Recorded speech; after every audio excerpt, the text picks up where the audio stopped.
Hello दोस्तों, आप सबका फिर से स्वागत है एक और नए वीडियो में। आज की इस वीडियो में आपके लिए खास जानकारी लेकर आया हूँ। खास करके ये वीडियो कुछ दुकानदारों के लिए अच्छी होने वाली है, बाकी कोई भी देखता है उनके नॉलेज के लिए बढ़िया होने वाली है। जैसा कि आप लोग थंबनेल से समझ ही गए होंगे कि मैं यहाँ पर दुकान में कोडिंग के बारे में बताने वाला हूँ। कोडिंग वो होता है जैसे कि हमारी दुकान में कई सामान होते हैं, कुछ रनिंग में आइटम होते हैं, कुछ लेकिन महीनों में या सालों में बिकते हैं तो हम उनका रेट भूल जाने लगते हैं। तो इसी भूलने की समस्या को दूर करने के लिए मैंने यह वीडियो बनाया हुआ है। जैसा कि मैं आप सबके लिए बता दूं, यहाँ पर मैंने लिखा हुआ है और भी कई जगह मैंने यहाँ पर लिखा हुआ है, कई डिब्बों पर मैंने लिखा हुआ है, क्योंकि रेट भूल जाने की दिक्कत बार बार हमें देखनी पड़ती है। तो इसी प्रकार से इस वीडियो में आप कोडिंग को समझिए, वीडियो के एंड तक बने रहिए, क्योंकि आप अधूरी वीडियो देखेंगे तो आपको भी समझ नहीं आएगा और ना आप कोडिंग को अच्छे से कर पाएंगे। अगर वीडियो अच्छी लगती है तो लाइक कीजिए और चैनल को भी सब्सक्राइब कीजिए। अब कोडिंग के लिए हम कुछ सामान को ले लेते हैं। जैसे मैं एक यहाँ पर एलईडी बल्ब को ले रहा हूँ, छोटे छोटे सामान को लेंगे, और एक मैंने चार्जर भी ले लिया है, और भी मैं एक दो सामान देख ले रहा हूँ जो मुझे सही लगता है। यहाँ पर दोस्तों हमने सभी सामान को रख लिया है, इसी पर हम बारी बारी करके कोडिंग करने वाले हैं। इसके लिए पहले हम इसमें जो डायरी रखी है इसमें समझने की कोशिश करेंगे। जैसे कि गिनती होती है हमारी 1 2 3 4 5 6 7 8 और जी 9 10 को नहीं लिखेंगे, 9 तक ही हम लिखेंगे, ठीक है। जो हमारा 1 होता है इसे हम ए मान लेंगे, और जो हमारा 2 होता है इसे बी। इसी तरह करके पूरी जी ABCD हम लिखेंगे, जहाँ तक हमारी 9 तक लिख देंगे। CDEFGH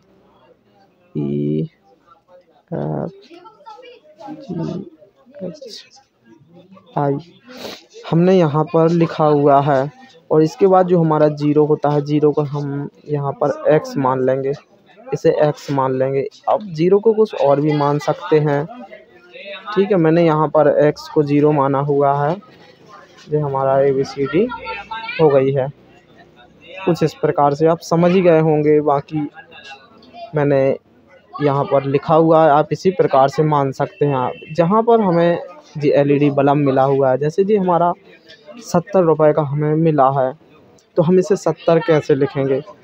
70 को हम ऐसे साफ लिखेंगे तो कोई भी ग्राहक हमारा समझ जाएगा कि 70 रुपये का जी आया है, ठीक है। तो हम इस 70 को कैसे लिखेंगे, तो यहाँ पर हम लिखने वाले हैं जो हमारा 7 नंबर था, इसके सामने जी आ रहा है तो इसे 7 को हम जी मान लेंगे। और जो 0 था हमारा, इस 0 को हमने X माना हुआ है, तो यहाँ पर X लिख देंगे, जी हमारा 70 कहलाएगा। अब हमें जी बेचने का प्राइस अगर आपको लिखना है तो लिख सकते हैं, अगर आपको याद रहता है तो आप याद भी कर सकते हैं। जैसे मैंने यहाँ पर ये 70 का लिया है, मुझे 90 रुपये का बेचना है तो मैं 90 रुपये लिख दूँगा, ठीक है। अब इसी प्रकार से हमारे पास एक जी चार्जर है। जैसे जी हमारा चार्जर आया हुआ है 150 रुपये का, तो 150 को भी ठीक इसी प्रकार से लिखेंगे जैसा कि हमने इस LED पर लिखा था। जैसे 150 को हम सीधा लिखते हैं, 1 लिख दिया, 5 लिख दिया और 0। 150 को हम ऐसे लिखते हैं, तो 1 को हमने क्या ए समझा है तो यहाँ पर ए लिख देंगे। 5 वाले नंबर पे कौन आ रहा है जी, हमारा ई आ रहा है, ई, तो इस ई को लिख देंगे हम, ओके। और जो 0 को हमने यहाँ पर X माना हुआ है, Z भी मान सकते हैं, L भी मान सकते हैं, K भी मान सकते हैं, जो मर्जी मान सकते हैं, लेकिन हमने यहाँ पर 0 को X माना हुआ है तो यहाँ पर हम X कर देंगे। बाकी जो हमारा गिनती था, इस गिनती के अनुसार नहीं चलना होता है, हमें इसके अनुसार चलना होता है जी, हमें याद करना होता है। तो हमने यहाँ पर लिख दिया है।